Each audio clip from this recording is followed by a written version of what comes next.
রাসূলুল্লাহ সাল্লাল্লাহু আলাইহি ওয়াসাল্লাম বলছেন, যে ব্যক্তি কোনো দ্বীনি মজলিসে ফাঁকা জায়গা দেখলো অতঃপর নিজে পূর্ণ করলো, আল্লাহ তাআলার আশ্রয়ে কুদরতি কোলে সে আশ্রয় নিল। এটা একদম বুখারী শরীফের হাদিস। মান রাআ ফুরজাতান ফাজালাসা ফিহা ফাকাদ আওয়া ইলাল্লাহ।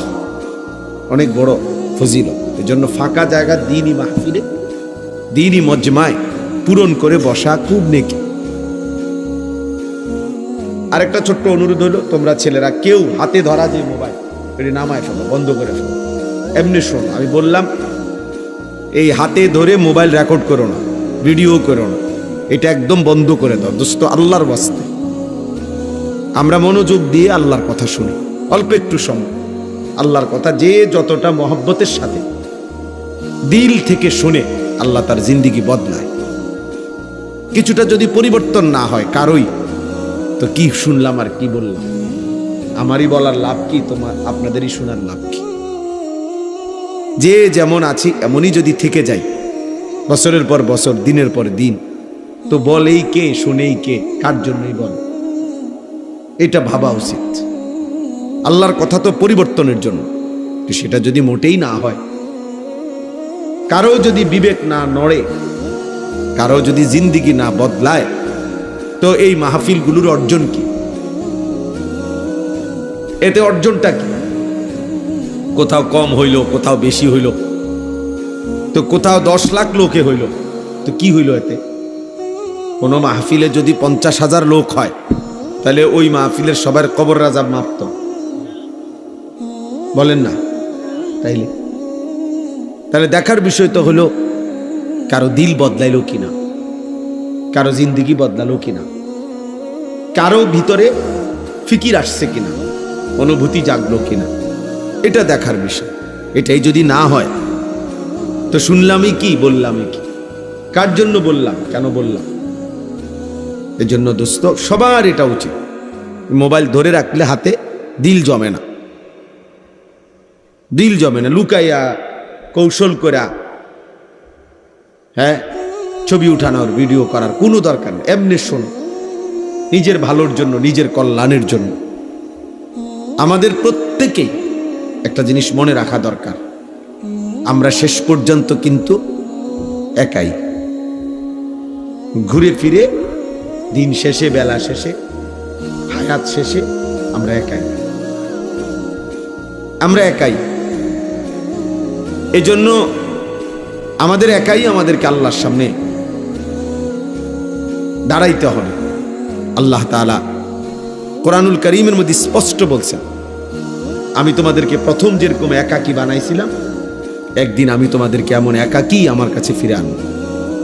কামা খালাকনাকুম আউয়ালা মাররা, প্রথমবারের মতো।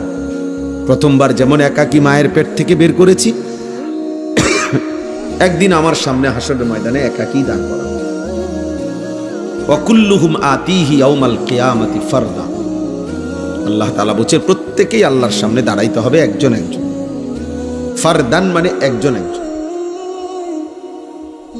ফাইদা নুফিখা ফিস সূরি ফালা আনসাবা বাইনাহুম ইয়াউমাইদিন ওয়ালা ইয়াতাসাআলুন।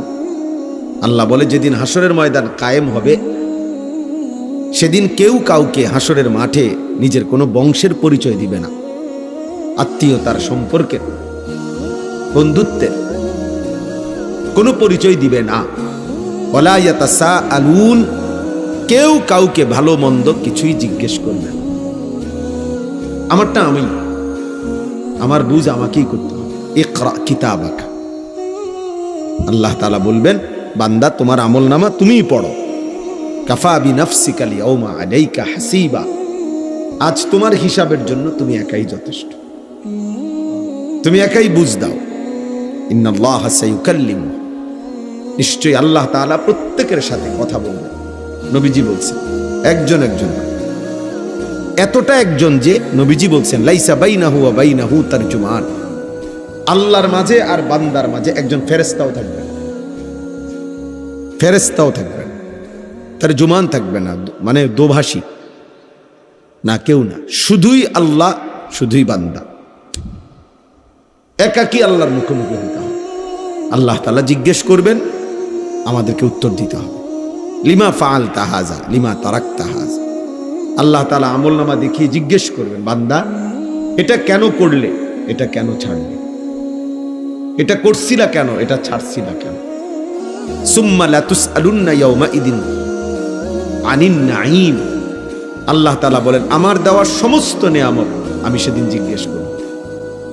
সরাসরি কোরআনের আয়াত, ফাওয়ারাব্বিকা লানাসআলান্নাহুম আজমাইন। আল্লাহ বলেন, আল্লাহর কসম বান্দা, আমি কিন্তু সকলকেই জিজ্ঞেস করব। কোরআন শরীফের আয়াত, কসম করে আল্লাহ নিজের কসম করে বলছেন। আল্লাহ আল্লাহর কসম খাইয়া বলছে যে আমি আল্লাহ আমার নিজের কসম করে বললাম, আমি কিন্তু সবাইকে জিজ্ঞেস করব। ইন্নাস সামআ ওয়াল বাসারা ওয়াল ফুআদা কুল্লু উলাইকা কানা আনহু মাসউলা।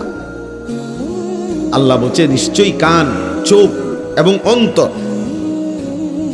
সেদিন হাসরের ময়দানে জিজ্ঞাসিত হবে। মানে আমি আল্লাহ জিজ্ঞেস করব, আমার প্রশ্নের উত্তর দিব। এজন্য দোস্ত, ওই অমুকের সাথে তমুকের সাথে সম্পর্ক, তিনি আমার জন্য সব তরায় দিবেন, ভাসাইয়া দিবেন না ভাইয়া, এটা না। আপনাকে হিসাব দিতে হবে, আপনাকে একাকী প্রশ্নের উত্তর দিতে হবে, আপনাকে একাকী আল্লাহ তাআলার মুখোমুখি হইতে হবে। সুপারিশ মানে নাজাত না, একটা জরুরি কথা, মনোযোগ দিলে বুঝবেন।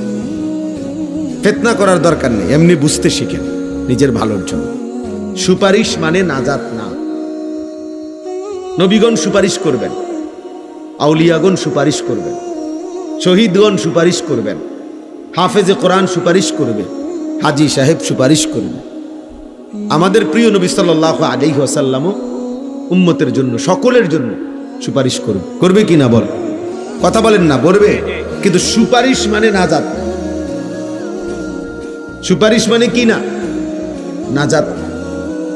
মানে সুপারিশ করিলেই সে জান্নাত, না না।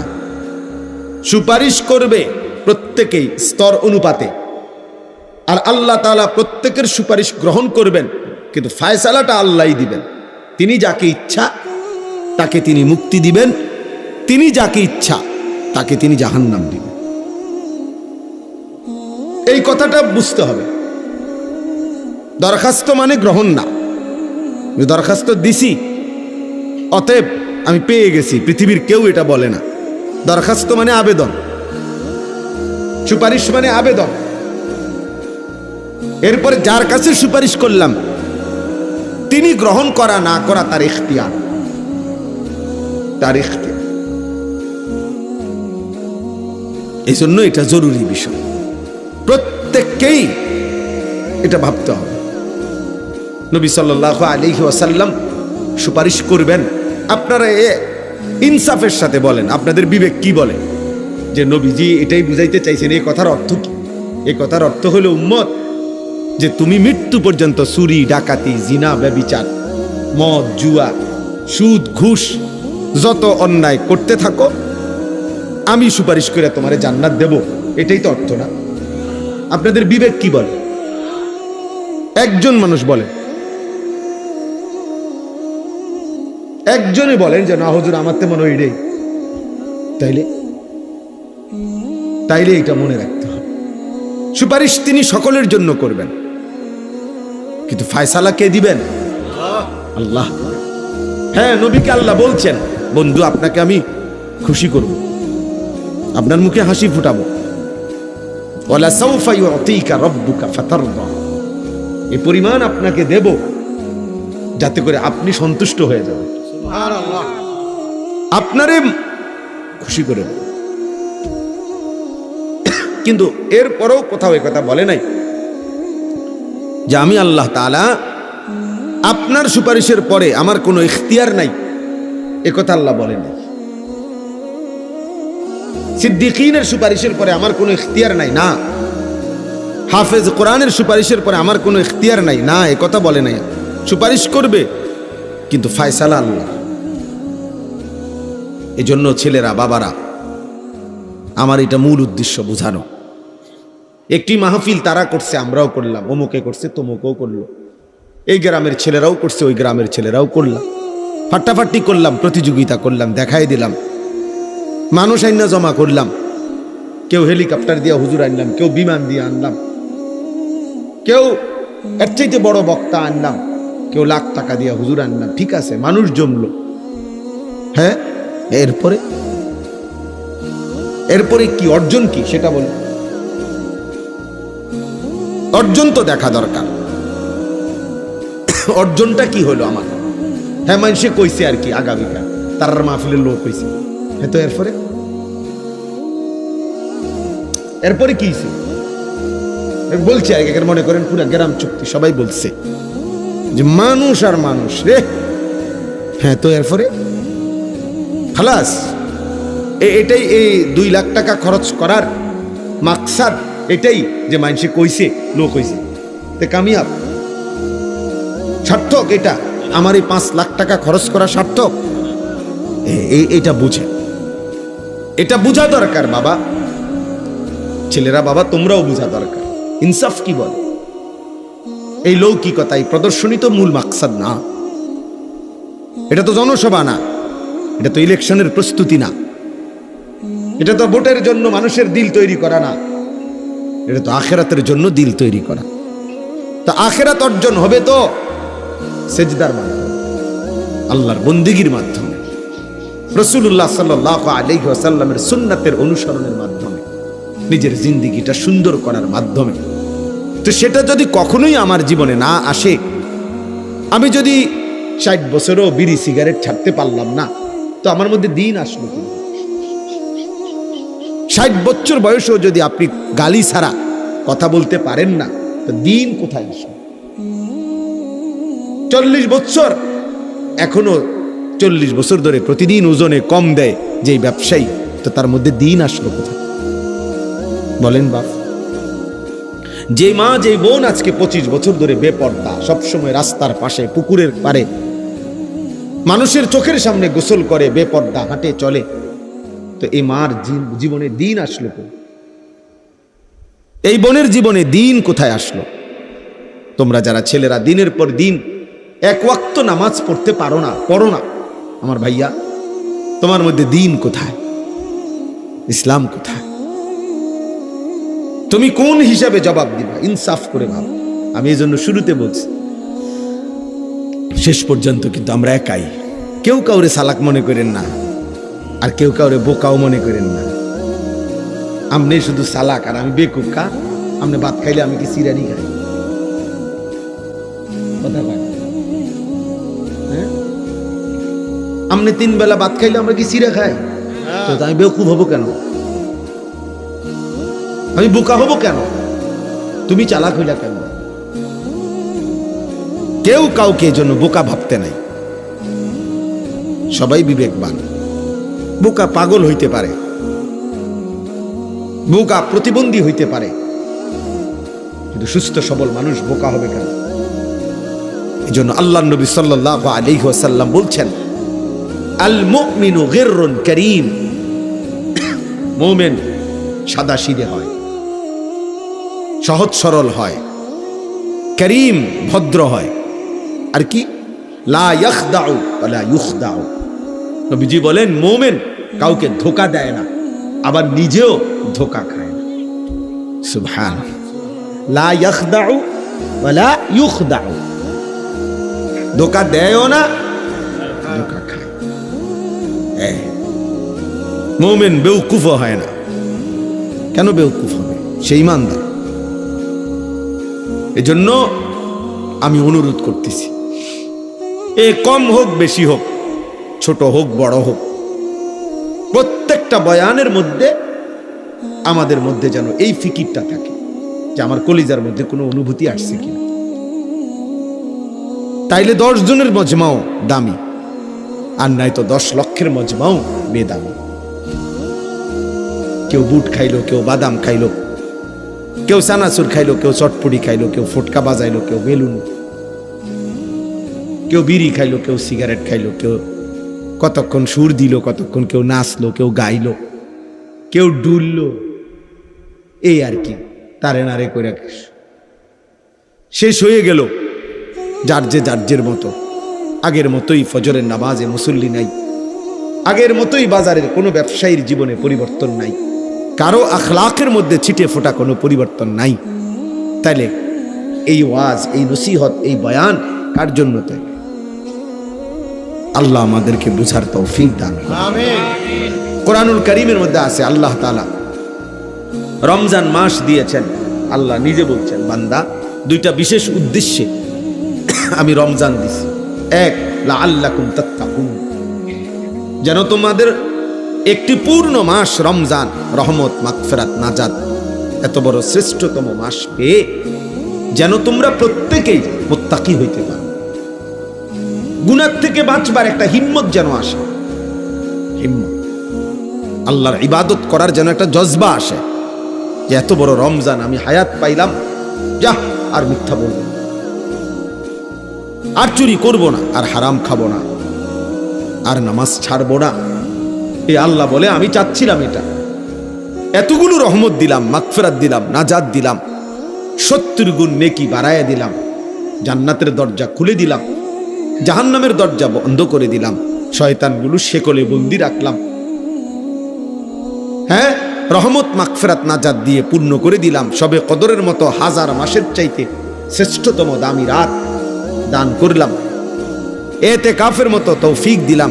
এত কিছুর বিনিময়ে একটা মাস শেষ হইল, আমরা প্রত্যেকের চেহারা, সুরত, চলা ফেরা, আচরণ, উচ্চারণ যেটা যেমন ছিল যদি ওই রকমই থাকে, তাহলে এই রমজান কার উপরে দিয়ে গেল? আমার কথাটা বুঝছেন নি?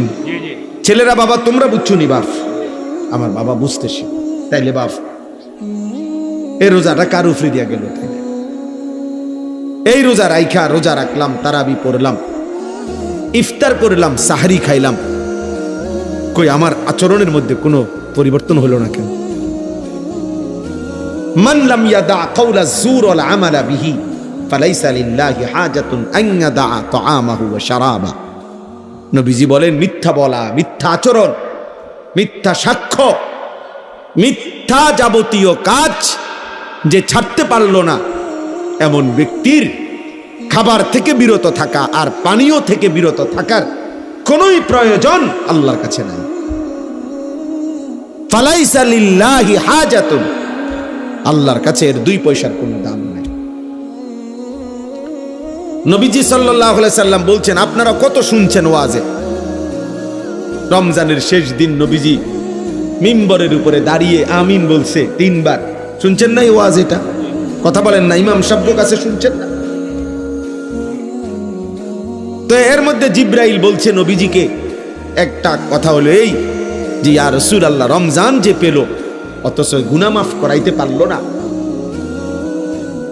আল্লাহ তাআলা আদখালাহুল্লাহুন নার, এমন নাফরমানকে আল্লাহ জান্নাত জাহান্নামে প্রবেশ করাবেন। ওয়া আবআদাহুল্লাহ, আল্লাহ তাআলা তার রহমের নজর থেকে তাকে দূরে সরিয়ে দেবেন। অভিশপ্ত ওই জীবন, ফেরেশতা যেন তার উপরে লানত দিছে যে তোর উপরে আল্লাহর লানত পড়ুক, রমজানের মতো এত বড় মাস পেয়েও তোর কোনো পরিবর্তন নাই, খোদার গজব পড়ুক তোর উপরে, আল্লাহর লানত পড়ুক তোর উপরে, আল্লাহর লানত পড়ুক। এত বড় রমজান পেয়েও একটা মিথ্যা বলা ছাড়তে পারলি না নাফরমান, নতুন করে নামাজ পড়া শিখলি না নাফরমান,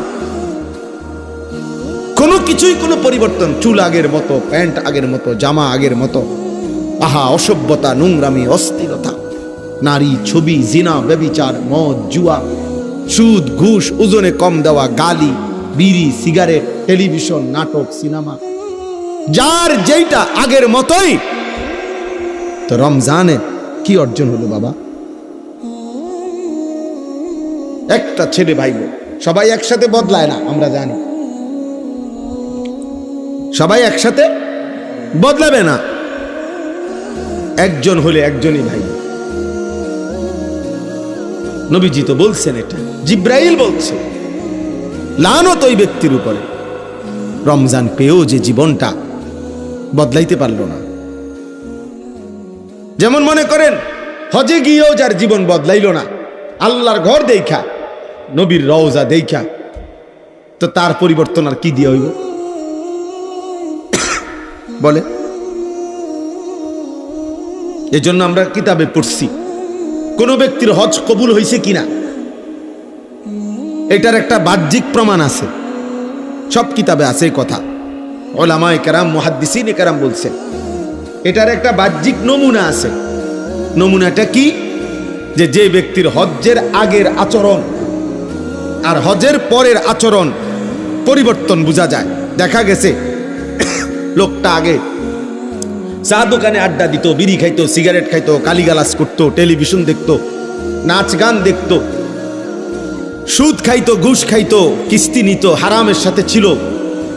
আলহামদুলিল্লাহ এখন হজের থেকে আইসা সব ছেড়ে দিছে, আল্লাহ বিল্লাহ করে, নামাজ রোজা করে, তাসবিহ তেলাওয়াত করে, বুঝাই যায় চেহারা। তো উলামায়ে কেরাম বলেন এটা প্রমাণ করে যে আল্লাহ তাআলা তার হজ কবুল করেছে, কারণ তার মধ্যে কি হয়েছে? পরিবর্তন হয়েছে। কথাটা বুঝছেন কিনা বলেন? তাহলে রমজানেরও তো একটা উদ্দেশ্য আছে। আল্লাহ তাআলা আমাদেরকে একটা মাস যে খাদ্য পানীয় স্ত্রী মিলন থেকে দিনের বেলা বিরত রাখলেন, এর কি কোনো উদ্দেশ্য নাই? সেই উদ্দেশ্য কই? সেই উদ্দেশ্য কই? তোমাদের ছেলেদের চেহারা দেখলে বলো বাবা পরিবর্তন কোথায়?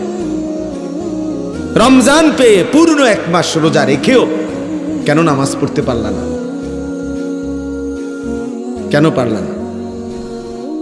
রমজানের ওই দেখেন মোবাইল ধরেই রাখছে, মানে কিছু এত অসভ্য কিছু ছেলে এরকম এত বেয়াদব,